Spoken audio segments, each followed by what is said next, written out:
का मान कितना होता है 3.14 या 22/7। ठीक है, कैसे आया है ना।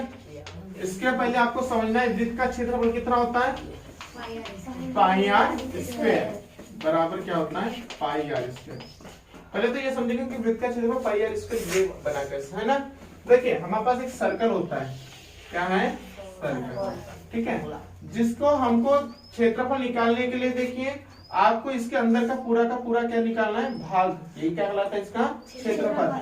इसको बनाने के लिए इस आकृति को जिसका हमको पहले से क्षेत्रफल पता है, इस आकृति को हमने काय में बदले आयत में। कैसे बदलेंगे, तो आप इस आकृति के ऐसे टुकड़े करेंगे, कितने टुकड़े करेंगे देखो कितने हो गए दो। ये दो को ऐसा रखेंगे तो अभी भी आयत जैसे दिखेगा क्या, नहीं दिखेंगे क्योंकि कर्व दिख रहा है नहीं है। अगर एक के नीचे ऐसा जमा दिया जाए तो ये कर्व दिख रहा है, तो अभी आयत जैसे दिख रहा है क्या, नहीं दिख रहा है। इसके टुकड़े करते करते जाएंगे तो ये कर्व इतने छोटे हो जाएंगे कि तब हम उसको एक लाइन बना सकते हैं, मान सकते हैं, और मानने के बाद जो आकृति बनेगी कायम बनेंगे ऐसे बनेंगे। ठीक है, तो देखिए इसके कितने टुकड़े होंगे आप 4, फिर कितने हो गए 6 और कितने हो गए 8। देखिए हर 8 टुकड़े कैसे त्रिभुजाकार है ना, इन त्रिभुजाकार टुकड़े को देखो ऐसे जमाना है। एक टुकड़ा हो गया ऐसा, फिर दूसरा टुकड़ा हो गया ऐसा, हुआ कि नहीं, फिर तीसरा टुकड़ा ऐसा हुआ, फिर चौथा, पांचवा, छठवां, सातवां और ये 8वां। इनको मिला दिया है ना। त्रिभुजाकार टुकड़े है कि नहीं है, 1 2 3 4 5 6 7 8।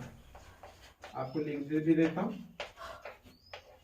ये दिख रहा है 1 2 3 4 5 6 7 8। ठीक है, देखिए इस प्रकार वृत्त का क्षेत्रफल तो हम सूत्र से गणना करते हैं, लेकिन वो सूत्र नहीं था तो पहले कैसे गणना करते थे, तो उन इस आकृति को ऐसे छोटे छोटे टुकड़े करके इनमें बांट देते थे। अब देखिए हमने जो ऐसी तिरछी लाइन खींचे वास्तव में वहां पर वो क्या दर्शाती है, त्रिज्या दर्शाती है ना। तो देखिए किसी ये अब इस प्रकार की आकृति काय में बदल गई, आयत में बदल गई, आयत में बदलेगी नहीं। और हमको आयत का क्षेत्रफल निकालने के लिए क्या करना पड़ता है, इसकी लंबाई और इसकी चौड़ाई। ठीक है, तो लंबाई का मतलब क्या होगी यहाँ पे त्रिज्या। त्रिज्या तो कोई भी ज्ञात कर सकता है, चाहे कहीं भी आकृति दे कैसे, क्योंकि हम एक देखिए बीच के सेंटर पॉइंट से लाइन खींचेंगे या फिर आप एक रस्सी से नापेंगे तो त्रिज्या तो कोई भी बता सकता है। अंदर का क्षेत्रफल के लिए हमको पता नहीं था कि उस सूत्र का प्रयोग करें या फिर हम उसके अंदर कितना रिक्त भाग है, वो तो ऐसा है कि इसको पूरा गिन सकते हैं क्या, नहीं। पर आयत के इसमें हमको लंबाई चौड़ाई देने पर उनका सिर्फ गुना करना पड़ता है, पता था पहले से। ठीक है, तो हमने राइट से देखो लंबाई कितनी है त्रिज्या, और यहाँ पे चौड़ाई मतलब क्या है देखिए, ये 1 भाग 2 भाग 3 भाग चित्रों से देखिए कौन से मतलब कौन सी चीज है, ये है ना, ये है ना। देखिए 1 भाग, फिर दूसरा भाग, तीसरा भाग, चौथा भाग, पांचवा भाग, छठवां, सातवां, आठवां। हमने जो ये किया ये तो त्रिज्या बन गई, त्रिज्या ये लंबाई बन गई, और चौड़ाई क्या बनी ये। यहाँ के देखो ऊपर वाली हिस्से ऐसे गोल गोल बताया गोल गोल बताया कि नहीं, बुक में देख लीजिए ऐसे गोल गोल बनाया, ये वही भाग है जो आपको दिख रहे हैं आपको। तो देखिए हम इसको कैसे नापेंगे, तो सिंपल है, हम यहाँ एक रस्सी रखेंगे और ऐसा जहाँ वृत्त है उसको ऐसा नाप लेंगे, तो जो हमको मिल जाएंगे वो लंबाई चौड़ाई दोनों मिल जाएंगे कि नहीं। तो हमने इस प्रकार नापे, तो ये क्या है लंबाई और ये क्या है, ये आपकी क्या है ये चौड़ाई। ठीक है, तो आयत का क्षेत्रफल क्या होता है, लंबाई गुना चौड़ाई, लंबाई गुना चौड़ाई। यहां देखिए लंबाई मतलब क्या है, वृत्त के क्षेत्रफल में, अब हम वृत्त का क्षेत्रफल निकाल रहे हैं लेकिन आयत के सूत्र से, तो लंबाई मतलब त्रिज्या मतलब r, चौड़ाई मतलब देखो ये क्या है वृत्त की पूरी परिधि है, तो देखो परिधि का भी देखो इधर भी आधी परिधि और इधर भी आधी परिधि, तो सूत्र में सिर्फ चौड़ाई आएगा, तो चौड़ाई में सिर्फ कितनी आएगी वृत्त की आधी परिधि। पूरी परिधि कितनी होती है 2 पाई r, ये होती है ना। ठीक है, 2 पाई r का है, देखो आधा करना है तो 2 से भाग देना, 2 से 2 क्या हो गया कैंसिल, तो क्या बचेगा पाई r बचेगा कि नहीं।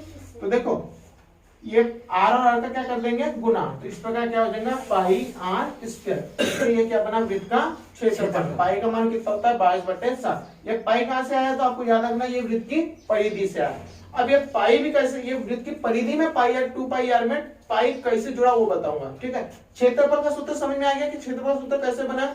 इसके हमने एक वृत्त रखे, वृत्त के खंड किए, टुकड़े किए और उसको इतने टुकड़े करे कि जो छोटे छोटे ये जो ऐसे गोलाकार आकृति इनको कैसे बना दी लाइन की तरह। हल्की सी तो आपको मिलेंगी, हल्की सी लाइन तो मिलेंगी ना एकदम। देखो आपको अगर एक लाइन है, एक लाइन ऐसे सीधी जा रही है और एक लाइन में ऐसा छोटा सा कर्व आ गया तो आप उसको लाइन को सीधी खींच के बना सकते हो ना।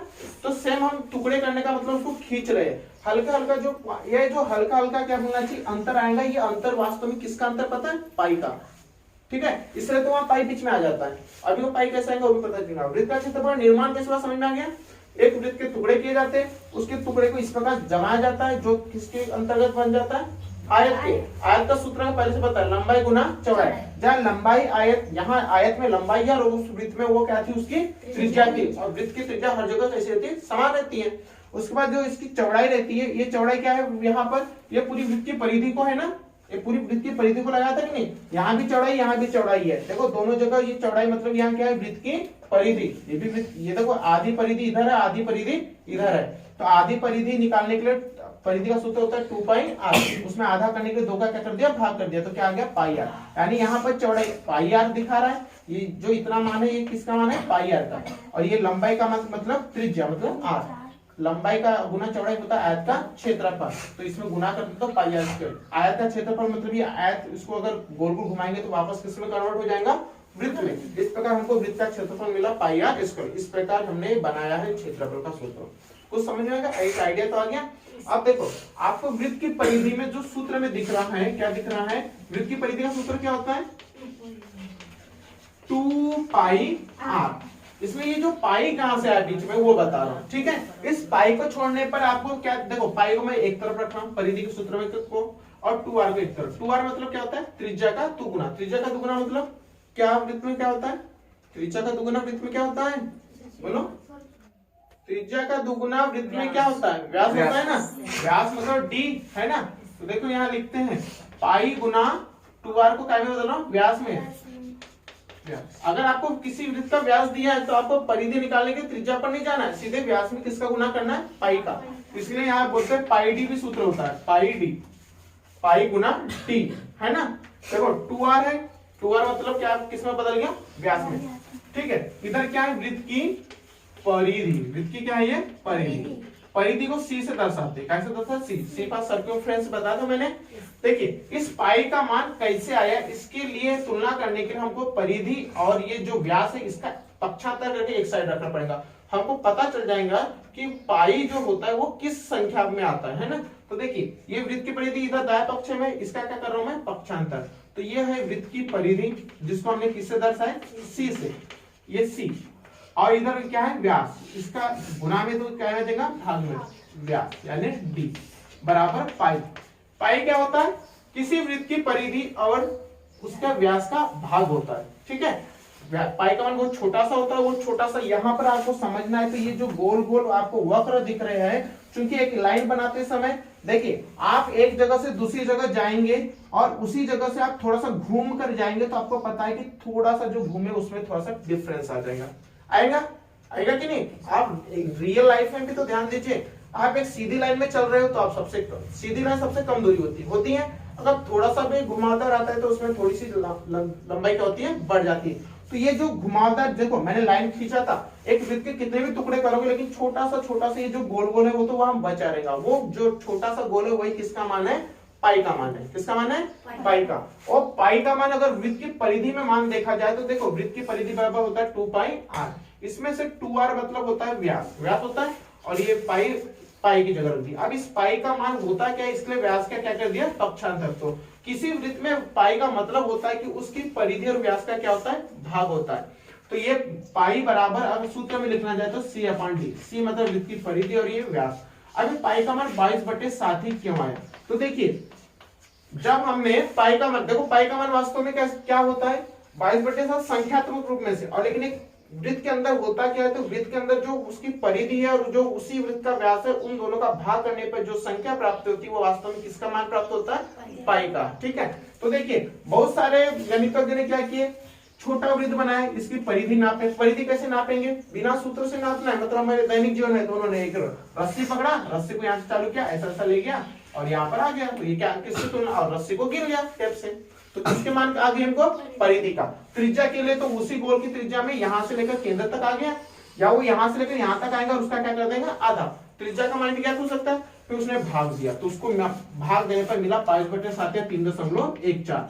फिर उसने वृत्त को थोड़ा बड़ा किया, फिर इसकी परिधि निकाला और इसका व्यास निकाला और उसका क्या कर दिया, भाग दे दिया, फिर उसको मिला पाई का मान 22/7। ऐसे उसने हजारों वृत्त पर किया तो पाई का मान वही आता था। ये पाई वास्तव में क्या था, जब वो इसका क्षेत्रफल निकाल रहा था ना, तो इस पाई के मान में छोटा सा जो गैप बचा है ना, जैसे हमने वृत्त को गोल गोल घुमाया है ना, तो इसके अंदर जो गैप आ रहा है, ये गैप को क्या बता रहा है, ये पाई का मान बता रहा है। ठीक है, पाई मतलब हम किसी चीज को गोल घुमाते हैं तो गोल घुमाने में जो छोटा सा डिफरेंस अंतर बनता है, जैसे एक लाइन को सीधा करने और एक लाइन को थोड़ा सा घुमाने में, दोनों में थोड़ा सा जो अंतर आएगा, थोड़ा सा ही आएगा, क्योंकि देखो एक रस्सी वही है और एक रस्सी ये भी वही है, लेकिन बस इसको सीधा पकड़ा है किसी ने और इसको थोड़ा सा क्या कर दिया, उसने कर्व बना दिया, कर्व मतलब सब वक्र बन गया, तो थोड़ा सा अंतर आएगा, वो थोड़ा सा अंतर ही किसको बताता है, पाई का।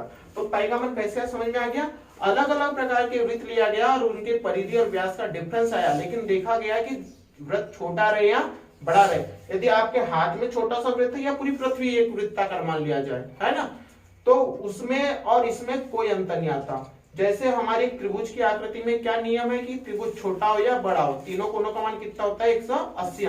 ऐसे छोटा सा वृत्त हो या बहुत बड़ा वृत्त हो, कल्पना से भी बड़ा वृत्त हो, लेकिन उसमें भी पाई का मान और इसमें भी पाई का मान क्या होता है, एक जैसे होता है। इस प्रकार पाई के मान की खोज की गई है। आगे समझे पाई का मान कैसे निकाला गया, बंद कर